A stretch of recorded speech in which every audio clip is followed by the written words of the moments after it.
Hello and welcome to this week's edition of It's Your City.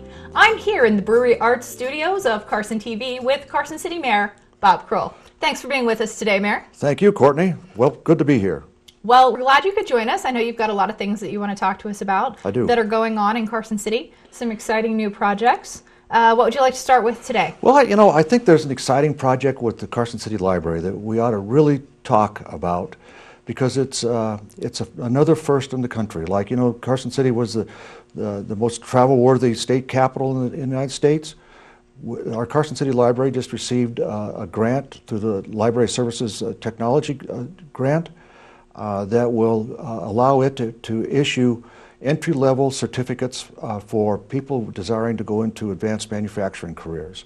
And that's a big deal. This grant will allow a level 1 technician to be employed through the library that can teach manufacturing skills, and it'll also provide for 2 at the Western Nevada College. And not only is that a first for a library in the United States, it's obviously a first for Carson City, but the bigger issue is what it says in terms of development of a workforce. As you know, recently, the library received a grant through another grant that allowed for the collaboration between Western Nevada College, the school district, and the library, where we were able to upgrade our computers to allow a greater degree of education in manufacturing and the mid-level trades. And that is a big deal, because I was talking with Chet Burton the other day, who's the president of Western Nevada College, and he said, we were talking about workforce development, particularly with Tesla coming in, and what's happening. Well, it seems as though if there's going to be there's going to be a workforce shortage, and where that is primarily is in the mid-level employment, mid-level skills, people who have a high school degree but don't necessarily have a college degree, and that's where if we need to be able to position our workforce in this area. The Nevada, and particularly northern Nevada region, is undergoing a rather dramatic shift in economic diversification. And it's happening throughout the state, but more so in northern Nevada. One of the reasons, one of the hallmarks of that is the Tesla operation. Switch is another, Apple is another. But what's happening is that that we're getting in, the dynamics of our labor, of our economy, and the demands on our labor force are changing. And from my perspective as mayor, and I believe that the governor and the State Department of Economic Development believe the same way. We need to make sure that we are positioning not only just our community infrastructure, but our workforce infrastructure to be able to handle 21st century businesses as they come in. And I'm proud to say, that the Carson City Library has taken the lead on this, and not in taking the lead in terms of the city, in terms of its participation in the education of a workforce to get us moving down that road. And I will also say, and you stop me if I'm talking too long here, but I'm pretty enthused about this. Carson City is one of the only, I think it's the only jurisdiction I know of in the state that has joint meetings between the school board and the Board of Supervisors. That's a big deal, because when you bring the Board of Supervisors in, you broaden the megaphone and broaden the importance of education, broaden its reach, and it also tells people that education is more than just bricks and mortar. It takes all of us, and that's where our business community comes in. And if you saw the last joint meeting of the business, between the school board and the Board of Supervisors, the business community was there in spades. And that's a big deal, because it means that Carson City's in the forefront of doing things in a collaborative fashion to make the community, to enable the community to position itself so that it's ready for a 21st century. And that's big stuff. So That's a long way of saying it, Absolutely. but that's a big step. Well, this is a really exciting program, and Carson City does have a pretty robust manufacturing sector. It does. Even before, like you're talking about, Tesla coming in, we've had a lot of manufacturing businesses here in Carson City, and historically we've had pretty low employment through the recession. That's starting to come back up now. We're having better unemployment numbers than we've had in the past several years. But how do you see this affecting those numbers going forward? And how do you think more people can get involved in this program, our business leaders and people like that, to support it? Well, I think the Manufacturing Association, and I'm glad you mentioned that, because it's often overlooked that we have an industrial air park. And there are a lot of manufacturing entities. I think, if you add it up, the industrial sector in our town is probably the second or third highest employer in the state, in Carson City.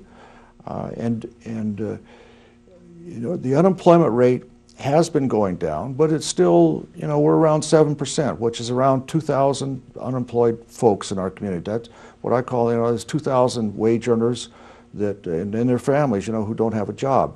We need to be careful that we're doing what we can to make sure that everybody who kind of wants a job gets a job. Let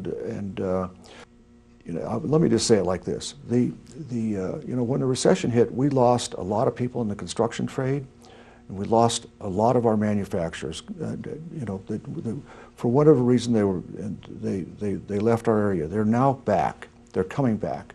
Matter of fact, I was told that our industrial air park is, the vacancy rate there is very low. So things are happening to bring business industry back here. And what we're looking for, I believe, in Carson City, is kind of the clean tech industry, biomed industry. And when you speak about biomed, I know that people are looking at the Capitol Mall project that might go behind the Carson City Nugget in the parking lot there.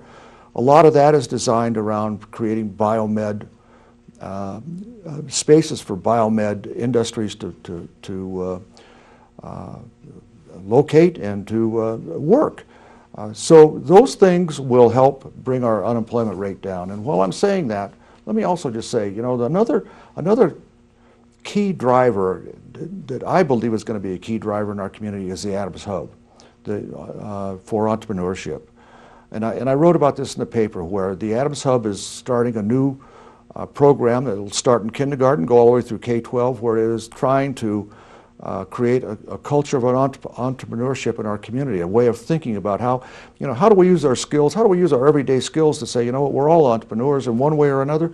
Let's see if we can translate those skills, those habits that we have, to create a habit of entrepreneurship, so that we create not only a community but a workforce that is capable of handling and being employed by the newer types of businesses that the 21st century is bringing. So with that in mind, we're really making great strides at creating a more diverse economy. We're moving into more technical and manufacturing, and like you're talking about, biotech.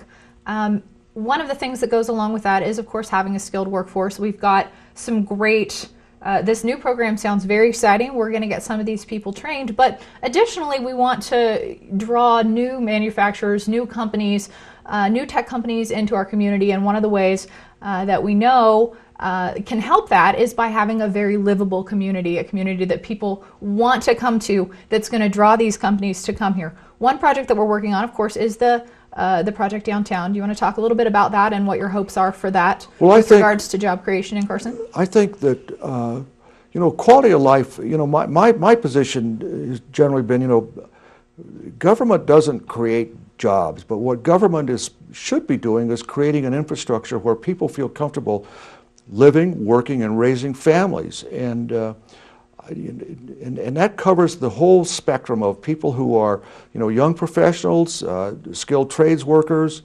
to retirees, the whole gamut. And we need to create, need is the wrong word, we should be creating an environment where people feel comfortable in that. And the downtown, in the corridor improvement plans that are on the books right now, that'll be, I think, completed by, at least one portion will be completed by the end of next year, is designed to try and create a downtown, a core downtown area that is attractive to people wanting to locate here.